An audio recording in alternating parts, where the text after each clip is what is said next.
Kaleshwaram project విషయంలో అధికార ప్రతిపక్షాల మధ్య రోజురోజుకి మాటల యుద్ధం జరుగుతుందని మాత్రం చెప్పొచ్చు. నిన్న ముఖ్యమంత్రి రేవంత్ రెడ్డి గారు కల్వకుంట్ల కుటుంబంపై ఘాటైనటువంటి వ్యాఖ్యలను అయితే మరొక్కసారి చేయడం జరిగింది. ముఖ్యంగా కాళేశ్వరానికి గుండెకాయగా చెప్పినటువంటి మేడిగడ్డ ప్రాజెక్టు కూలిపోయింది, మనందరికీ తెలుసు.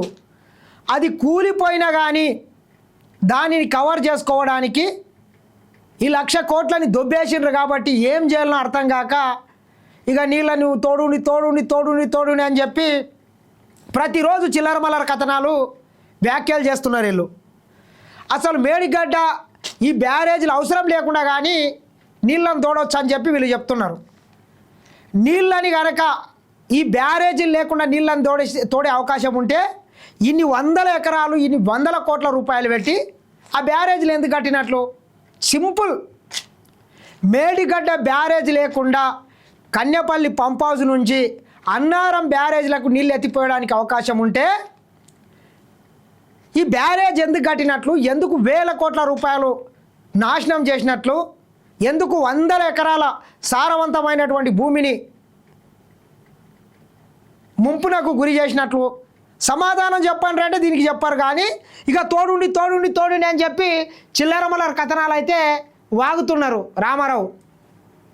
ఒకసారి చూడండి ఏమంటున్నారు ముఖ్యమంత్రి. నదిలో నీళ్లను నేరుగా ఎత్తిపోయగలిగితే బ్యారేజీలు ఎందుకు నిర్మించారు? తెలంగాణ వాదుల ముసుగులో కాళేశ్వరంపై బారాస వాదన వినిపిస్తున్న విశ్రాంత ఇంజనీర్లు. నదిలో నీళ్లను నేరుగా ఎత్తిపోయగలిగితే నిజంగానే అవసరం లేదు కదా అంటే వీళ్ళు ఎవరి చెవులో పువ్వు పెడుతుండ్రో దీని వాటి అర్థం చేసుకోవచ్చు. గతంలో జరిగిన దోపిడీలు అక్రమాల్లో వారికి సంబంధం ఉంది. ప్రాజెక్టు బాధ్యతను కిలాడి కమిటీకి అప్పగించడం, ఈ కమిటీకి చైర్మన్ కేసీఆర్, సభ్యుడు హరీష్ రావు, ఇప్పుడు ఇందులో ఈటెల కూడా చేరి బారాస పల్లవి అందుకున్నారు. సీఎం రేవంత్ రెడ్డి ఘాటు విమర్శలు. అందుకుంటాడు, బరాబరి అందుకుంటాడు. ఎందుకు అనుకోడు? ఆనాటి పాపంలో ఈటెల రాజేందర్ గారు కూడా భాగస్వామ్యం ఉన్నారు కాబట్టే ఇక ఈరోజు గంగెదులాక వాళ్ళ అడుగులకు మడుగులు వత్తాల్సిందే, వేరే ఆప్షనే లేదు. ప్రభుత్వంలో ఉన్నాడు. టీఆర్ఎస్ గవర్నమెంట్లో క్రియాశీలంగా నంబర్ 2 కింద ఉన్నాడు ఆ రోజు. కాబట్టి ఖచ్చితంగా దాన్ని సమర్థించాలి. ఇక లేకపోతే ఆ నేరంలో ఈయనకు కూడా భాగస్వామ్యం అవుతాడు. కాబట్టి ఇక దాన్ని కవర్ చేసుకునే ప్రయత్నం చేస్తున్నాడు ఈ దొరగారు. గేట్లు తెరిచి పంపులు నడపడం అసాధ్యం. కాళేశ్వరంపై ప్రతిపక్షాలవి శుద్ధ అబద్ధాలు. సీఎం రేవంత్ రెడ్డి ప్రాజెక్టును ముంచిన దొంగల చేతికి మళ్ళీ తాళాలు ఇచ్చే ప్రసక్తే లేదు.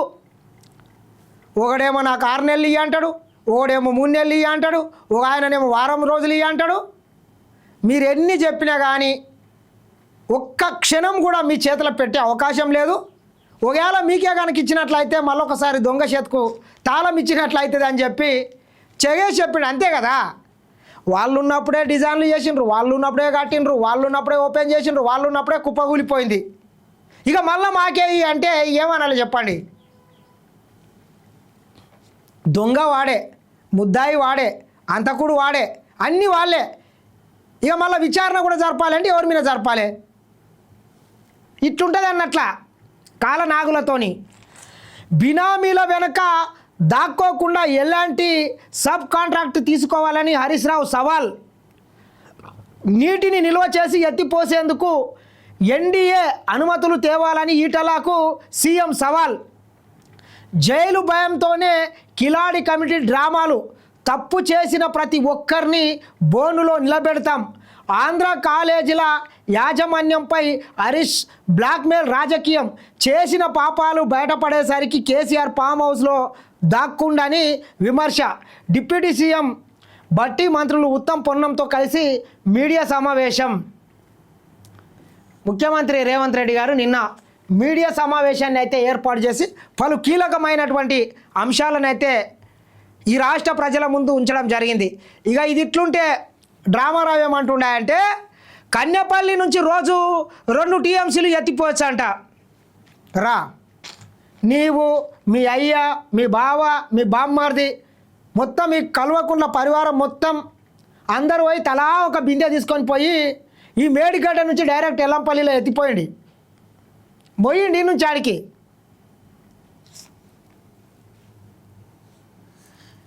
ఏపీలో పట్టిసీమ వద్ద నీటిని వాడుకుంటుంటే తెలంగాణలో ఎందుకు వాడరు?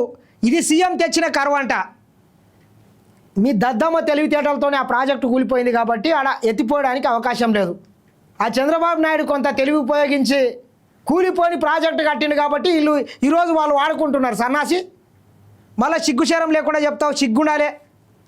కాబట్టి సిగ్గు శరము మానుకుంటే బాగుంటుందని మరొకసారి హెచ్చరిస్తున్నా.